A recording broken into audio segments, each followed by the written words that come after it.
네, 귀한 찬양 다시 한번 감사드립니다. 행복해요. 제가 찬양을 듣고 있으면 너무너무 감사합니다. 그래서 왜 이런 예배를 사모하며 달려오지 않을까, 이렇게 찬양이 아름다운데 이런 생각을 해봅니다. 하나님의 철저한 외면이라는 제목 가지고 함께 말씀 나누겠습니다. 얼마 전 제가 노르웨이의 화가 뭉크의 작품 절규를 소개해 드린 적이 있습니다. 핏빛 하늘을 배경으로 너무나도 괴로워하는 한 인물이 그 속에 담겨 있죠. 절규할 수밖에 없는 힘겨운 인생의 모습을 그림 한 장으로 그려내고 있습니다.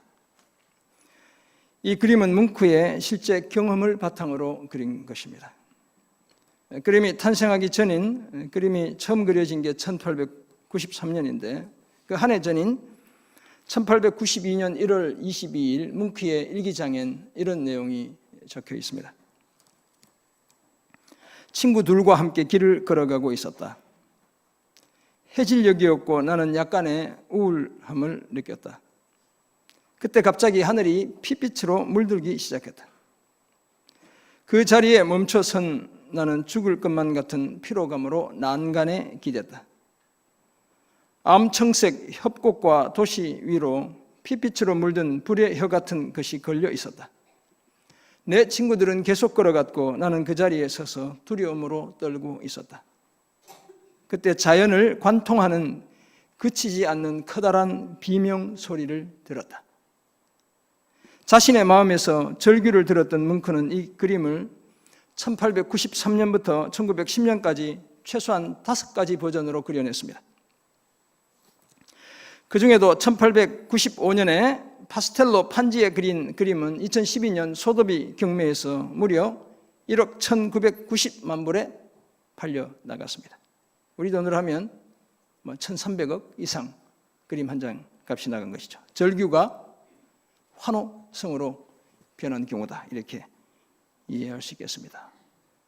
제가 2부 때도 말씀드렸지만 우리 또 조상들이 그려준 그림이 이런 그림 하나 있었으면 좋겠죠. 제가 제자가 미술 전공한 제자가 그린 그림을 아직도 갖고 있어 계속 선물을 받았는데 혹시 돈 될까 봐. 그런데 2000년 전 갈보리 언덕에 세워진 십자가에서도 절규가 들려왔죠. 그날 하늘은 온통 어둠으로 뒤덮였습니다. 정오부터 오후 3시까지의 그 3시간은 짙은 어둠이 드리워진 침묵의 시간이었습니다. 그 침묵을 깨고 절규가 터져나왔죠. 엘리 엘리 라마 사박다니, 나의 하나님 어찌하여 나를 버리셨나이까. 십자가에 매달린 하나님의 아들 예수 그리스도의 입에서 터져나온 절규였습니다. 왜냐하면 가장 사랑했던 아버지로부터도 철저하게 외면을 당했기 때문이었습니다. 모든 것을 다 하실 수 있는 하나님이 하실 수 없는 것이 있죠. 무엇이든 다 하실 수 있는 하나님이 하실 수 없는 것이 하나 있죠. 그것이 바로 죄를 짓는 것이에요. 하나님은 죄를 지을 수가 없어요. 죄는 하나님의 존재나 성품이나 역사에 정반대되는 것이죠. 그래서 하나님은 죄를 지으실 수가 없습니다. 따라서 하나님은 결코 자신의 거룩함과 선함이 훼손되게 할 수 없는 분이에요. 그래서 하나님이 가실 수 없는 것을 대신 가주시는 분이 필요했습니다.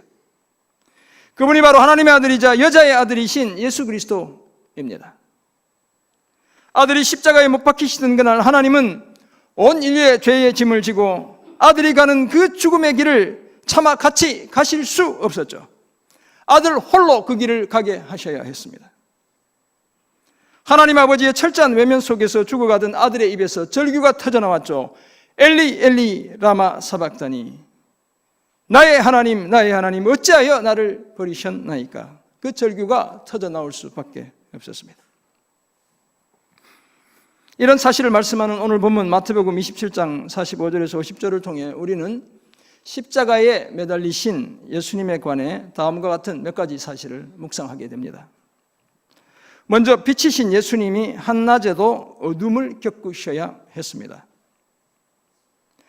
둘째, 아들이신 예수님이 아버지 하나님으로부터 외면당하셔야 했죠. 그리고 끝으로 말씀이신 그분이 끝까지 하나님의 말씀을 붙드셨습니다. 오늘 이 세 가지를 함께 생각해 보려고 합니다. 지금까지 십자가 위에서 예수님이 하신 말씀은 용서와 행복과 애정과 관련된 말씀이었습니다. 오늘이 이제 네 번째 말씀이잖아요. 예수님은 십자가 위에서도 죄 용서를 위해 기도하셨죠.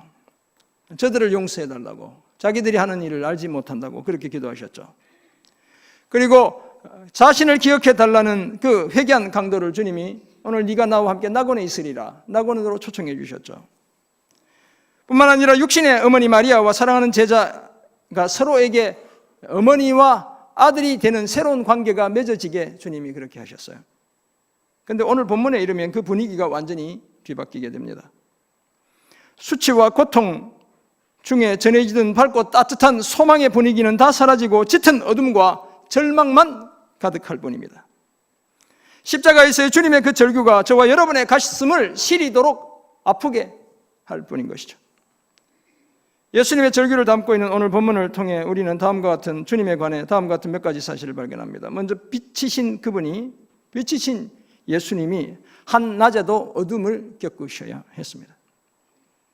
저와 여러분이 겪는 인생의 어둠을 대신 맛보신 거예요. 성경에서 물과 더불어 빛은 생명의 근원입니다. 영원히 목마르지 않는 생수의 근원이신 예수님은 세상의 빛으로 오신 분이시죠. 그래서 예수님 스스로도 자신에 대해 이렇게 말씀합니다. 나는 세상의 빛이니 나를 따르는 자는 어둠에 다니지 아니하고 생명의 빛을 얻으리라. 주님이 하신 말씀이죠. 내가 세상의 빛이고 세상의 빛이신 나를 따르는 사람들은 더 이상 어둠에 다니지 않고 오히려 생명의 빛, 생명을 얻게 된다라고 말씀하셨어요. 이처럼 빛은 생명을 상징합니다. 반면에 어둠은 절망과 죽음을 상징하죠. 심판을 상징합니다. 모든 소망이 다 끊어진 것, 그것이 어둠인 거예요. 그런데 빛이신 예수님이 세상의 빛으로서의 활동을 잠시 멈추어야 할 때가 있었습니다. 그때가 바로 예수님이 십자가에 매달리신 그 시간들이었죠. 왜냐하면 온 땅에 어둠이 임했기 때문에 그렇습니다. 오늘 본문 보면 제6시로부터 온 땅에 어둠이 임하여 제9시까지 계속되더니 라고 말씀하고 있죠. 어둠이 임한 그 시간이 제6시였습니다. 제6시는 오늘날 낮 12시를 가리키는 거거든요. 그리고 그 어둠은 제9시까지 오후 3시까지 이어졌죠. 그 한낮에, 가장 밝은 그 낮에 빛의 근원이신 예수님이 계신 자리에 어둠이 임한 거예요. 마치 그 어둠이 빛이신 주님을, 그 빛을 이긴 것처럼 보였습니다. 어떤 사람들은 그 어둠이 일식 때문이다 이렇게 말합니다. 그렇지만 시기적으로 보름달이 뜨는 6월절에는 일식 현상이 생기지 않아요. 이렇게 달이 태양을 가리는 그런 일이 벌어지지 않는다는 것이죠. 왜냐하면 해와 보름달이 동시에 뜰 수는 없기 때문에 그렇습니다. 모래폭풍, 중동의 모래폭풍이 불어 해를 가렸다고 하지만 성경은 전혀 그 사실에 대해 언급하지 않습니다. 어제 날씨가 이렇게 변동이 심했잖아요. 막 해가 떴다가 우박이 왔다가 비가 왔다가 구름이 끼어서 어둡다가, 짙은 비구름이 한동안 몰아쳐서 그럴 수도 있겠지만 복음서 어디에도 그런 내용도 다루고 있지 않아요. 더구나 이 어둠은 45절의 내용에 따르면 국지적인 어둠이 아니라 온 땅에 임한 어둠이죠. 자연적인 어둠이 아니라 하나님의 특별한 개입에 의한 초자연적 어둠입니다. 하나님의 아들이 마지막 숨을 쉬기까지 이어지는 침묵 속의 어둠이었죠. 빛이 그 역할을 중단했던 바로 그런 어둠이었습니다. 성경에서 어둠은 때때로 재앙의 징조이고 종말과 연계되어 있습니다. 이집트에 내렸던 그 10가지 재앙 중 9번째 재앙이 3일간 어둠이 계속되는 재앙이었어요. 하나님은 선지자 아모스를 통해 여호와의 날 곧 심판의 날에 해를 대낮에 지게 하시겠다, 백주에 땅을 캄캄하게 하시겠다라고 말씀하셨어요. 하나님의 심판의 징조인 거예요. 어두워지는 것. 예수님도 마지막 때의 대환란 후에 인자의 재림의 징조로 즉시 해가 어두워지고 달이 빛을 내지 아니할 것을 예고하시기도 하셨어요. 해가 어두워지면 당연히 해가 빛을 내지 않으면 달이 빛을 낼 수 없죠. 햇빛을 받아서 반사하는 거니까.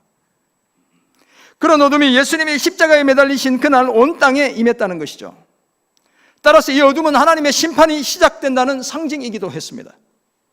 그저 이대로는 세상에 아무런 희망이 없다는 사실을 상기시켜주는 그런 어둠이었죠.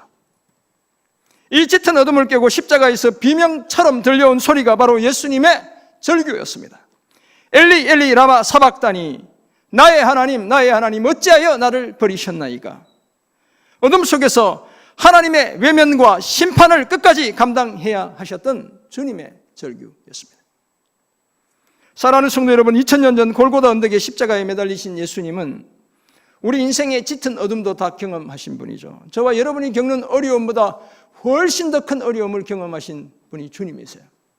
그분은 하나님이셨지만 인간처럼 죽어야 했어요. 아무런 죄가 없었지만 죄인으로 죽으셔야 하셨죠.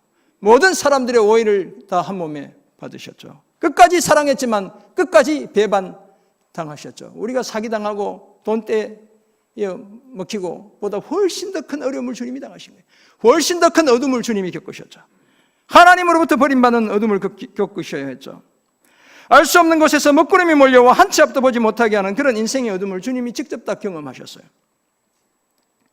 그 어둠의 원인이나 이유가 무엇이든 우리의 처지를 십자가에서 철저하게 절절히 주님이 직접 경험하셨죠. 그래서 히브리서 저자는 이런 예수님을 시험을 받아 고난을 당하셨기에 시험받는 자들을 능히 도우실 수 있는 분이라고 말씀합니다. 또한 우리의 연약함을 동정하지 못하실 분이 아니며 모든 일에 우리와 똑같이 시험을 받으셨지만 죄는 전혀 없는 분이라고 말씀하죠.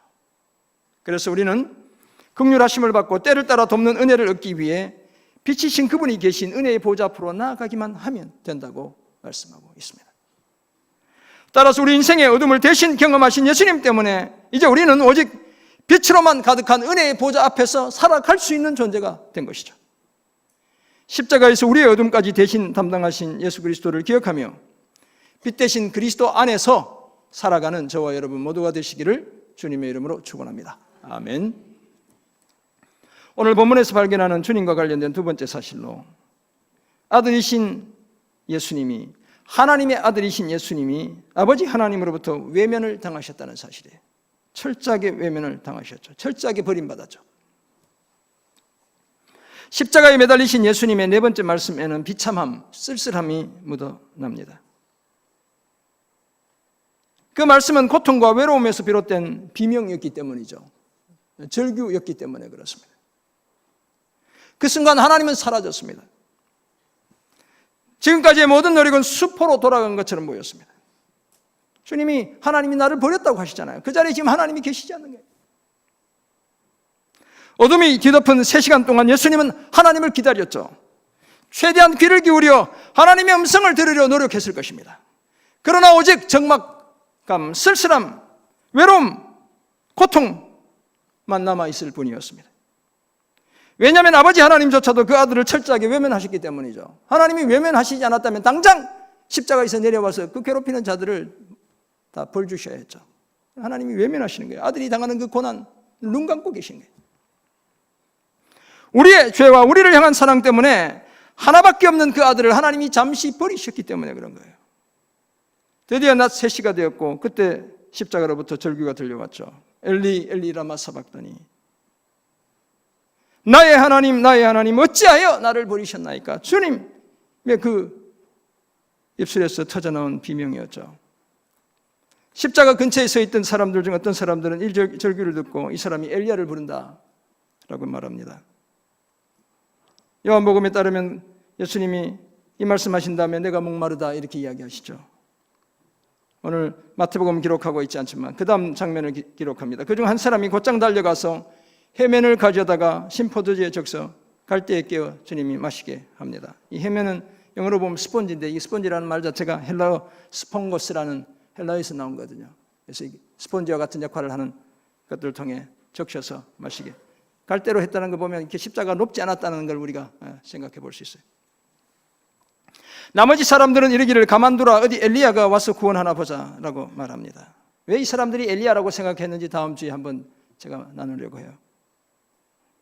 그리고 얼마 지나지 않아 다시 크게 소리를 지르고 그 영혼이 떠나가셨다 이렇게 이야기하고 있죠. 내가 목마르다, 그죠? 다 이루었다. 아버지의 손에 내 영혼을 부탁하나이다. 이렇게 하고 주님이 떠나시는 거예요. 이제 우리 설교도 3번 남았습니다. 그날 예수님의 절망과 포기의 울부짖음은 지금까지 세상이 들을 수 있는 가장 비극적인 절규였습니다. 그것은 어쩌면 아버지 하나님의 마음까지 차가운 빛으로 찌르는 절규였어요. 하나님이 너무너무 가슴이 아팠을 것 같아요. 거룩하고 완벽한 사랑을 위한 갑절의 고뇌, 완전한 절망, 매몰차게 버림받음, 그 철저한 외면이 우리를 위해, 저와 여러분을 위해 아들에게 가해졌기 때문이죠. 그래서 아들이신 그분은 절규할 수밖에 없었어요. 그러나 자신들의 죄 때문에 하나님으로부터 또 버림받고 절규하시는 예수님의 음성을 듣고서도 사람들은 여전히 주님을 조롱하죠.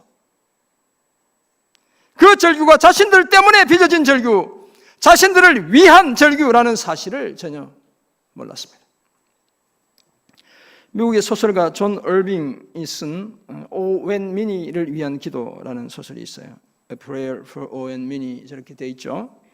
민이라는 말은 영어로 안 좋은 말도 있고 또 이렇게 수단이라는 말도 있고 한데, 미니라는 말, 미니하다는 조금 작다는 말도 있는데 이제 워드플레이를 작자가 쓰는 거, 저자가 쓰는 것 같아요. 의미 있는 것일 수도 있고 작다는 의미일 수도 있고. 왜냐하면 소설의 주인공 오웬 미니가 아주 작은 사람이거든요. 아주 작은 사람. 그리고 못생긴 사람. 영화도 보면, 트레일러 보면 그렇게 그려지고 있어요. 오웬 미니의 친구 존이라는 사람에 의해 소설이 전개돼요. 소설에 이제 보면 존이 등장하고 오웬 미니가 등장하는 거예요.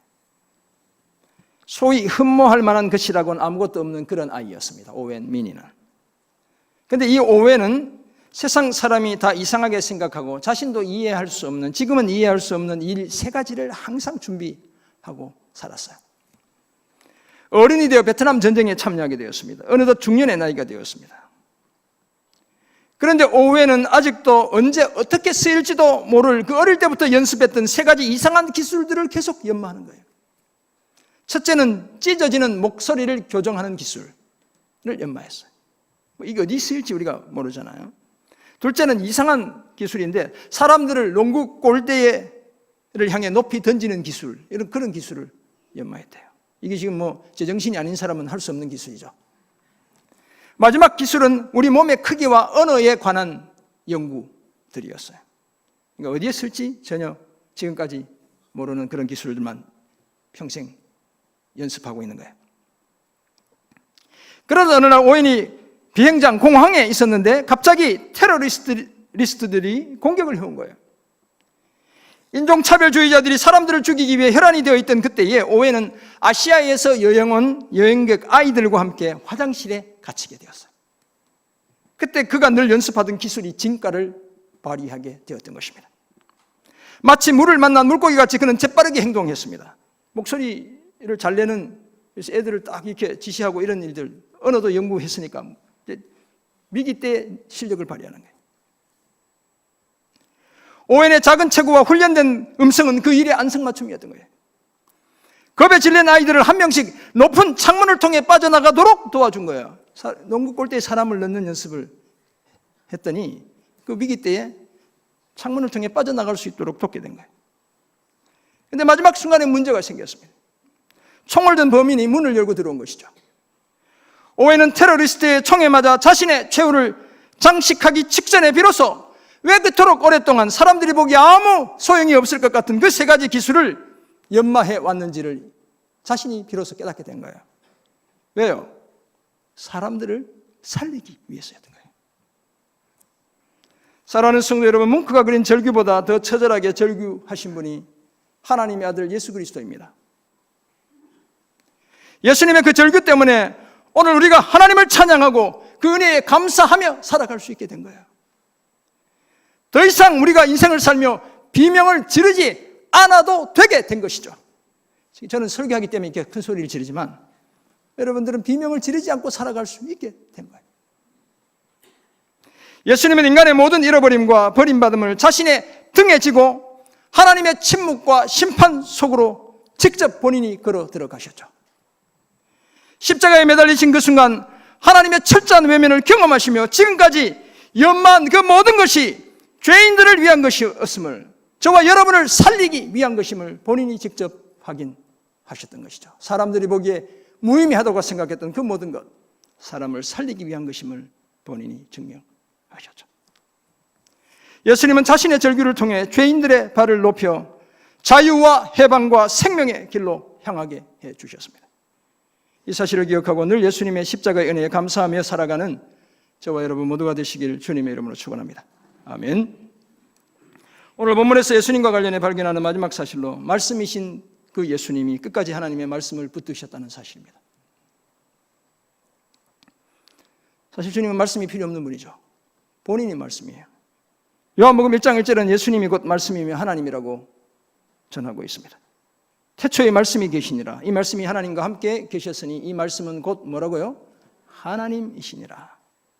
태초에 말씀이 계셨고 태초 이전부터 말씀이 있어 왔다. 이렇게 헬라어 문법은 이야기야. 계속 있어 온 거예요. 영원부터 영원까지 계신 분이. 이 말씀이 하나님과 함께 계셨어요. 그리고 이 말씀이 곧 하나님이래요. 요한복음 1장 14절은 이 사실을 더 분명하게 밝히고 있습니다. 예수님이 말씀이라는 사실을 더 확실하게 밝히고 있죠. 말씀이 육신이 되어 우리 가운데 거하심에 그 말씀이신 그분이 육신이 되어 예수님으로 우리 가운데 함께 있다는 거예요. 우리가 그의 영광을 보니 아버지의 독생자의 영광이요 은혜와 진리가 충만하더라. 육신이 되신 말씀은 예수님을 가리키죠. 그 예수님의 하나님 아버지의 독생자의 영광이 가득할 뿐 아니라 은혜와 진리까지 충만하다고 말씀합니다. 이처럼 말씀이신 예수님께서 십자가에서 마지막으로 붙드신 것 또한 말씀이었어요. 하나님의 말씀이었죠. 주님의 최후는 철저하게 그 말씀이 이루어지게 하는 과정이었던 것이죠. 예수님의 절규 엘리 엘리 라마 사박다니는 예수님이 아무것도 할 수 없는 그 순간에 말씀을 붙드셨다는 사실을 우리에게 분명하게 전해주고 있어요. 예수님이 이 땅에 육신의 몸을 입고 태어나시기 약 1000년 전에 시인 다윗은 자신이 하나님으로부터 버림받았다고 생각했습니다. 그때 다윗은 시편 22편 2절을 보면 하나님께 낮과 밤을 가리지 않고 부르짖었지만 아무런 응답이 없었어요. 우리는 밤낮이지만 여기 이제 성경은 낮밤 이렇게 되어 있잖아요. 자신은 사람이 아니라 벌레에 불과하대요. 충이라는 거예요, 내가. 다윗이. 백성의 조롱의 대상일 뿐이라고 생각합니다. 그런 자신을 바라보는 사람들은 다 비웃으며 비아냥거리죠. 네가 기뻐하는 여호와를 한번 의지하면 그가 구원해 주실걸? 그럴걸? 놀리는 거예요. 비웃죠. 자신은 물같이 쏟아진 것 같았다라고 고백합니다. 뼈는 어그러졌고 마음은 밀랍처럼 녹아내렸다고 이야기하죠. 인생은 질그럭 조각같이 다 깨어지고 말았습니다. 파산된 거예요, 인생이. 혀는 천장에 붙었습니다. 죽음의 흙더미 속에 갇힌 것 같았죠. 사람이 거반 죽은 것 같은 자신의 겉옷을 나누고 속옷을 제비 뽑았습니다. 1000년 뒤에 주님이 당하신 모습이 그려지고 있는 거예요. 다윗이 그런 고난 속에 놓여 있었다. 이렇게 우리가 이해할 수 있죠. 이 시인 다윗이 시편 22편 1절을 이렇게 시작합니다.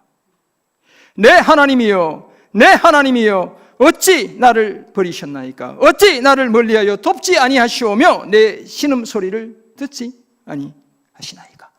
다윗의 고백이었죠. 히브리어로 보면 엘리 엘리 라마 아자브타니 이렇게 다윗이 고백했어요. 우리 라마 사박다니 이건 이제 아람어로 가져온 거죠. 히브리어로는 엘리 엘리 라마 아자브타니 이렇게 아자브라는 말이 버리다는 말이거든요. 다윗이 그렇게 고백했죠. 하나님으로부터 버림을 받아 더 이상 멀어질 수 없을 정도로 멀어졌고 자신의 신음소리도 아무도 주목해서 듣지 않는다고 한탄합니다. 구원의 소망이 전혀 없는 인생의 나락에서 시인 다윗이 외쳐야 했던 절규였죠. 하나님이 나를 버리셨다고, 철저히 나를 외면하셨다고 비명을 질러야 했습니다. 그로부터 1000년의 세월이 지나 예수님이 이 말씀을 붙드셨죠. 하나님으로부터 버림받은 그때에, 손과 발이 다 못에 박힌 그때에, 아무것도 할 수 없는 그때에 주님이 할 수 있는 일은 많지 않았죠. 말씀을 붙드는 일이었죠. 주님은 지금까지 한 번도 경험해보지 못했던 추락을 경험하셔야 했죠. 단 한순간도 끊어진 적이 없었던 아버지의 관계가 끊어지고 있는 거예요. 그 순간에 주님은 시인 다윗의 고백, 하나님의 말씀을 기억했죠. 말씀이신 예수님이 하나님의 말씀을 붙드셨던 것이죠. 사랑하는 성도 여러분, 예수님의 이 절규는 제자들에게 주시는 말씀이 아니라 제자들을 위한 말씀이었습니다. 마찬가지로 오늘 저와 여러분에게 주시는 말씀이 아니라 저와 여러분을 위한 말씀이죠. 왜냐하면 이 말씀은 사람에게 하는 말이 아니라 누구에게 하는 말이에요. 침묵 속에 계시는, 자신을 외면하시는 자신의 아버지 하나님께 올려드리는 말씀이기 때문에 그런 거예요. 이 말씀을 끝까지 붙드심으로 예수님은 우리의 구원자가 되셨습니다. 우리가 더 이상 하나님으로부터 버림받지 않고 외면당하지 않게 해주셨죠. 죄와 사망의 그늘에서 벗어나 의와 생명과 빛 아래 살아갈 수 있게 해주셨습니다. 그러므로 우리도 인생의 위기 중에 다른 그 무엇이 아니라 하나님의 말씀을 붙들어야 합니다. 때로는 성경에 기록된 슬픈 노래를 우리가 붙들어야 하죠. 때로는 절망의 탄식도 붙들어야 합니다. 때로는 약속의 언약을 붙들어야 합니다. 때로는 승리의 노래를 우리가 붙들어야 하는 거예요. 왜냐하면 그 속에 우리의 영원한 희망이 있기 때문에 그래요. 위기를 벗어날 수 있는 하나님의 길이 하나님의 말씀 안에 있기 때문에 그런 것이죠. 예수님을 본받아 위기일수록 더욱 하나님의 말씀을 붙드는 저와 여러분 모두가 되시기를 주님의 이름으로 축원합니다. 아멘. 이런 사실을 알게 된 우리는 이제 그렇다면 어떻게 살아야 하는 것이겠습니까? 먼저 더 이상 절망에 갇혀 살지 않아야 합니다. 주님이 우리의 절망을 다 경험해 주신 거예요. 철저하게 경험하셨죠. 우리를 사랑하시는 하나님은 오직 사랑으로 자신의 하나밖에 없는 아들을 십자가에 내어주셨습니다. 그 아들의 절규마저 외면하시며 저와 여러분에 대한 사랑을 끝까지 포기하시지 않았던 것이죠. 그 사실을 잘 알고 있는 사도 요한은 요한 1서 4장 10절에서 이렇게 고백합니다. 사랑은 여기 있으니 우리가 하나님을 사랑한 것이 아니요 하나님이 우리를 사랑하사 우리 죄를 속하기 위해 화목제물로 그 아들을 보내셨습니다. 이게 하나님의 사랑이라는 거예요. 포기하지 않는 사랑, 아들을 포기하시면서 우리를 포기하지 않는 사랑, 그것이 저와 여러분을 향한 하나님의 사랑이라는 거예요. 죄로 인해 절망의 늪에 갇힌 우리를 구원하시기 위해 하나님의 아들이 십자가에 못 박혔습니다. 우리가 가야 할 먼 나라로 여행하시며 어둠과 더러움과 외로움과 처참함을 다 경험하셨죠. 그리고는 그 길에 주님이 빛이 되신 거예요. 모든 만물이 다 밝아지고 새로워지기까지 비춰주시는 빛이 되신 거예요. 그러므로 우리는 더 이상 절망의 동굴, 그 어둡고 칙칙한 감옥에 갇혀 지내지 않아야 합니다. 빛 대신 예수님께로 당장 나와야 합니다. 빛이신 예수님이 가신 그 길을 따라가야 합니다. 예수님이 절망을 다 짊어지고 가시기에 더 이상 절망이 없는 그 길을 우리도 따라가야 합니다. 오늘 어떤 어려움에 처해 있더라도 빛 대신 예수님을 따라가며 소망 가운데 살아가는 저와 여러분 모두가 되시기를 간절히 소원합니다. 아멘. 두 번째 적용점, 우리도 인생의 위기 속에서 약속의 말씀을 붙들어야 합니다. 위기일수록 오히려 더 주님의 말씀을 붙들며 살아가야 합니다. 우리가 당면한 위기를 돌파하는 많은 방법들이 있죠. 사업을 하시는 분들, 새로운 시장, 새로운 고객을 개척하고 확보하거나 새로운 기술, 새로운 제품을 만들어내고 그렇게 해서 위기를 벗어나기도 하죠. 우발적인 사태에 대한 비상대책을 미리 수립할 필요도 있고 자연재해나 화재나 상해에 대비해 보험을 들어놓는 것, 이것도 위기를 극복하는 좋은 방법이에요. 여러분 개인 가정들도 다 화재보험 다 들어놓으세요. 불이 어떻게 날지 모르니까. 제가 아는 노예 목사님 집에 불이 나서 2억 5천만 원 손해를 보셨어요. 교회는 보험이 들었는데 집은 안 들어가지고 보험회사로부터 하나도 보상 못 받는 거예요. 그래서 에어컨 회사한테 소송해가지고 보상받겠다는데 될지 안 될지 몰라요. 잘 화재보험 들어놓는 것 안전하고 좋다 이렇게 보여져요. 네트워크를 구성해 다양한 정보를 얻고 발품을 팔아 귀동냥을 하는 것도 때로는 위기를 극복하는 좋은 방법이에요. 그래서 우리 사자성어로 유비무환이라고 합니다. 잘 준비하면 근심을 그만큼 줄일 수 있다는 것이죠. 완전히 근심을 없앨 수는 없잖아요. 근데 인생이 사실 그렇다고 해서 그렇게 호락호락하지 않습니다. 내가 잘 준비했다고 뜻대로 다 되지 않죠. 그런 분도 계시겠지만 아무리 준비해도 이것저것에 구멍이 생기기 마련입니다. 호사다마라는 말 그래서 있잖아요. 좋은 일 끝에도 안 좋은 일들이 일어난다는 거예요, 여러분. 하나를 극복했다고 생각하고 안심하고 있으면 또 다른 어려움이 우리 생애에 늘 닥쳐오게 되어 있습니다. 시집 장가 보내면 다 끝난 줄 알았더니 뭔가 계속 또 애 낳으면 치닥거리 또 해줘야 되고 계속 일들이 있잖아요. 학교 가면 또 가방도 하나 사줘야 되고 끊임없이 뭔가 이렇게 해야 되는 일들이. 그래서 산 넘어 뭐라 그래요? 산이라 그러죠. 그런 경우가 한두 번이 아니에요. 평생 우리는 그 짐을 짊어지고 살아가는 거예요, 사실. 그런데 우리 예수님은 세상에서 가장 높은 고난과 수치의 산을 오르셨죠. 십자가가 서 있는 골고다는 세상에서 가장 높은 산인 거예요, 여러분. 가장 오르기 힘든 산이었어요. 주님의 인생을 돌아보면 즐거운 날보다 마음 아프고 슬픈 날이 훨씬 더 많았습니다. 주님이 웃고 즐겼다는 얘기 성경에 몇 번 나오는지 한번 찾아보죠. 제 아내를 한번 찾아봤는데 별로 없더라고. 별로 없어요.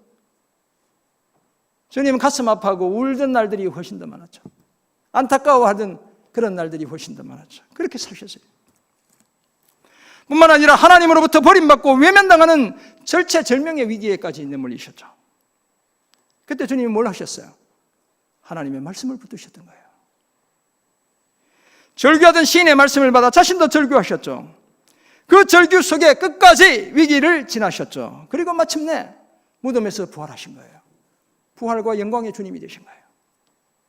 그러므로 오늘 저와 여러분이 겪는 저마다의 인생의 위기 속에서도 하나님의 말씀을 붙들어야 합니다. 아무런 말도 할 수 없을 때, 비명조차 지르기 힘들 그때에 하나님의 말씀을 내 것으로 붙잡아야 하는 것입니다. 하나님의 말씀을 붙들고 오늘 그 안타까운 자리에, 그 위기에, 오늘 여기에 하나님의 계심을 믿어야 합니다. 예수님처럼 말씀을 붙들고 위기를 극복해가는 저와 여러분 모두가 되시길 간절히 소원합니다. 아멘. 아우슈비츠 감옥 생존자이자 노벨 평화상 수상자이기도 했던 엘리 위즐, 제가 2번 정도 이번에 대해서 21세기 무관심의 시대다 제가 소개하기도 했고 했는데, 이분이 직접 아우슈비츠에 있을 때 경험하고 목격했던 끔찍한 교수형에 대해 다음과 같은 글을 남겼어요. 어른 2명과 아이 1명이 교수형을 당하던 그날은 최악의 날이었습니다. 이분은 2016년 돌아가셨어요. 3명이 함께 의자로 올라갔습니다. 3사람의 목에 동시에 올가미가 씌워졌습니다. 자유여 영원하라, Freedom Forever, 이렇게 영어로 할 수 있을 것 같아요. 2 성인 남자, 3명 중에 2사람이 그렇게 외치며 죽어가는 거예요. 그러나 그 중에 1명이었던 아이는 아무 말도 없었습니다. 그러자 누군가 뒤에서 이렇게 말하는 소리가 들렸습니다. 하나님은 어디에 계시냐? 그분은 지금 도대체 어디에 계신 거야? 엘리 위즐 뒤에서 이렇게 이야기하는 남자의 목소리가 들려오는 거예요. 하나님이 어디에 계시냐 지금? 도대체 그분은 지금 어디에 계시냐? 수용소 소장의 신호가 떨어지기 무섭게 동시에 의자 3개가 쓰러졌죠. 수용소 전체가 쥐죽은 듯 조용해졌습니다. 어른 둘은 더 이상 살아있지 않았습니다. 푸르스름해진 그들의 혀는 부어오른 채 늘어져 있었습니다. 숨이 끊어진 거예요. 하지만 3번째 줄에 달린 아이는 아직 움직이고 있었습니다. 사람들이 보는 앞에서 30분 이상 삶과 죽음 사이에서 싸우며 기나긴 고통 속에 서서히 죽어가고 있었습니다. 사람들은 그 아이의 얼굴을 생생하게 볼 수밖에 없었죠. 엘리 위즐이 그 아이 앞을 지나갈 때도 그 아이는 여전히 목숨이 붙어 있었어요. 그 아이의 혀는 여전히 붉은색이었습니다. 그 눈빛도 아직 살아 있었습니다. 엘리 위즐 뒤에 있던 남자가 다시 이야기하는 거예요. 도대체 지금 하나님은 어디에 계신 거야? 도대체 지금 하나님은 어디에 계신 거야? 아마 눈물 어린 비명 절규였을 거예요. 그때 엘리 위즐은 자신 안에서 하나님이 답변하는 소리를 듣게 됩니다. 그분이 어디에 계시냐고. 그분은 지금 이 교수대에 매달려 계신다. 자기 안에 하나님의 음성을 듣게 되는 거예요. 그분이 어디에 계시냐고. 그분은 지금 이 교수대에 매달려 계신다. 그 음성을 듣게 되었다는 거예요. 사랑하는 성도 여러분, 2000년 전 골고다 언덕에 세워진 십자가에 하나님의 아들이 매달려 있습니다. 하나님이 매달려 계신 거예요, 여러분. 하나님은 결코 우리를 고아처럼 내버려 두시는 분이 아니죠. 혹시 어미는 그 자식을 잊을지라도 하나님은 우리를 절대로 잊지 않으시는 분입니다. 절규가 터져나오는 인생의 위기 속에서 언제나 우리와 함께 계시는 분이에요. 내가 매달려야 할 그 십자가에 나 대신 매달려 계신 분이 저와 여러분이 믿는 하나님인 것입니다. 빛이신 그 예수님이 우리 때문에 친히 어둠을 겪으셔야 했습니다. 하나님의 아들이신 그분이 저와 여러분 때문에 하나님으로부터 버림받고 외면당해야 하셨죠. 그렇지만 그 처절한 십자가, 그 절망의 십자가에서 그 일을 완수하기 위해 끝까지 하나님의 말씀을 붙들었습니다. 그래서 우리 모두에게 진정한 자유와 해방과 생명을 주신 거예요. 그러므로 우리는 이제 더 이상 인생의 위기 속에 갇혀 살지 않아야 합니다. 위기 중에 오히려 하나님의 말씀을 붙들고 살아요. 절망의 동굴 속에 함몰되어 그 속에 허우적거리며 살지 않아야 돼요. 오히려 그때에 하나님의 말씀을 붙들어야 합니다. 이런 삶을 힘써 예수님처럼 누군가를 위기와 절망 가운데서 건져내는 하나님의 거룩한 백성들로 우뚝 서는 저와 여러분 모두가 되시기를 주님의 이름으로 축원합니다. 아멘. 기도하겠습니다. 하나님 아버지, 오늘 우리에게 주신 귀한 말씀을 기억합니다. 주님의 그 희생, 그 외로움, 그 쓸쓸함, 그 아픔, 철저하게 외면당하신 그 자리에서 오히려 말씀 붙드셨던 그 주님의 모습 기억하며 우리도 주님처럼 주님이 가신 그 길 따라 살아가기로 다짐하는 하나님의 귀한 자녀들, 주님의 제자들 다 되게 도와 주옵소서. 감사드리며 살아계신 예수 그리스도 이름으로 기도드립니다. 아멘.